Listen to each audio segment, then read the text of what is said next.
Hi guys! Good evening! For today's video guys, andito kami sa SM South Point. So, walking distance lang yung SM South Point kasi magkaharap lang yung Park Inn Radisson Hotel at saka yung SM South Point.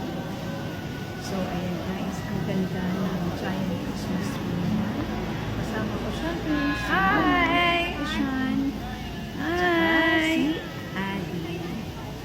So, bumala kami muna guys kasi naghahanap kami ng makainan ng batchoy. So, nag-crave kami ng batchoy guys. So, pupunta kami ng Ted's Batchoy. Famous yan dito sa Iloilo kasi alam mo naman yung Iloilo famous talaga sa batchoy yun. So, marami kang pwedeng kainin ng batchoy. Dito na kami sa Ted's kumain. So, ayan, order ako ng extra super special batchoy. So, syempre, kay Adi wala na yan sa home kasi ayaw na yan sa home. So, naglukan siya. So, ayan guys, kain na ng batchoy ng Iloilo. So, tapos na kami kumain. Bumalik kami ulit ng South Point. So, akala nila, hindi nila alam video. Bye!